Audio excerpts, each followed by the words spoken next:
मौन का उत्तर। जब बुद्ध के शब्दों ने आरव का जीवन बदल दिया। रात के 11 बजे थे। मुंबई की सड़कों पर तेज रोशनी के बीच भी आरव का मन अंधेरे में डूबा हुआ था।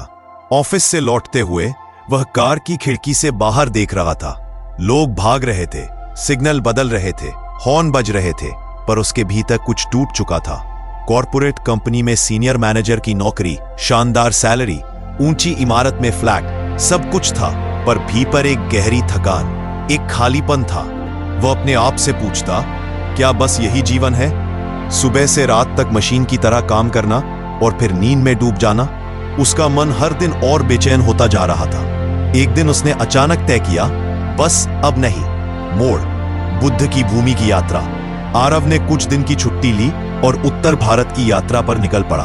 उसे नहीं पता था कि वह कहाँ जा रहा है, बस इतना कि उसे शांति चाहिए। कई शहरों से होते हुए वह बोध गया पहुंच गया, वही स्थान जहां 2500 साल पहले एक राजकुमार ने सब कुछ छोड़कर सत्य की खोज की थी और बुद्ध बन गए थे। वहां के महाबोधि मंदिर के पास जब आरव पहुंचा तो उसे एक अजीब सी शांति महसूस हुई। वह पेड़ के नीचे बैठ गया, वही जगह जहां बुद्ध ने ज्ञान प्राप्त किया था। वहां कुछ भिक्षु ध्यान में बैठे थे, वह भी बस चुपचाप बैठ गया। पहली बार बिना किसी मोबाइल, लैपटॉप या शोर के सिर्फ मौन था। भिक्षु से मुलाकात। थोड़ी देर बाद एक वृद्ध भिक्षु ने उसकी ओर देखा, मुस्कुराते हुए बोले, तुम बहुत थके हुए लगते हो युवक। आरव हंस पड़ा, हाँ, शायद जिंदगी से ही थक गया हूं। भिक्षु बोले, बुद्ध ने कहा था, जब तुम अपने विचारों को समझ लेते हो तो दुख की जड़ सूख जाती है। फिर उन्होंने कहा, चलो मेरे साथ चलो, एक छोटी यात्रा पर, आंतरिक यात्रा, बुद्ध के सिद्धांतों की खोज। भिक्षु ने उसे 3 बातें सिखाई, हर दिन एक सिद्धांत और हर सिद्धांत के साथ एक अनुभव। पहला दिन, सचेत रहो, माइंडफुलनेस। भिक्षु ने कहा, आज तुम कुछ नहीं करोगे, बस देखोगे। सुबह से शाम तक आरव ने लोगों को देखा, कोई हंस रहा था, कोई रो रहा था, कोई भाग रहा था, और उसे महसूस हुआ दुनिया बाहर नहीं अंदर भाग रही है।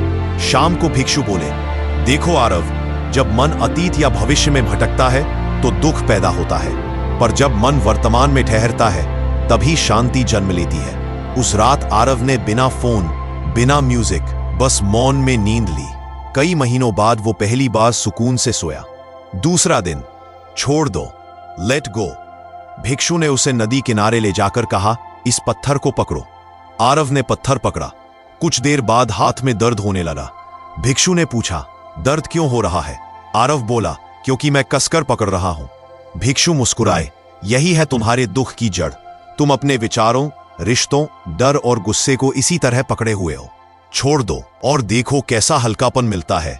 आरव ने धीरे से पत्थर फेंक दिया और जैसे कुछ भीतर भी हल्का हो गया। तीसरा दिन, करुणा रखो, कंपैशन। भिक्षु ने कहा, अब दूसरों के लिए कुछ करो, बिना किसी स्वार्थ के। आरव ने गांव के बच्चों के लिए स्कूल की किताबें खरीदी, भिक्षु की रसोई में खाना बांटने में मदद की, और पहली बार उसने देखा, खुशी देना खुशी पाने का सबसे सरल तरीका है। भिक्षु ने कहा, यही बुद्ध का मार्ग है। अपना प्रकाश स्वयं बनो और दूसरों के अंधकार को कम करो। परिवर्तन, नया जीवन। कई दिन बीत गए। आरव का चेहरा अब शांत था। वह मुस्कुराने लगा था और हर चीज में एक अर्थ देखता था। जब वह मुंबई लौटा तो कुछ भी बदला नहीं था, पर वह खुद बदल चुका था। अब वह ऑफिस में गुस्से के बजाय धैर्य से बात करता, हर काम में सजग रहता और हर व्यक्ति में इंसान देखता। एक दिन उसके बॉस ने कहा, आरव, तुम्हारे अंदर क्या बदलाव आया है? अब तुम बहुत शांत लगते हो। वह बस मुस्कुराकर बोला, मैंने बुद्ध की बात मान ली है, जो भीतर शांत है वही सच्चा विजेता है। मौन का उत्तर। रात को आरव फिर ध्यान में बैठा था।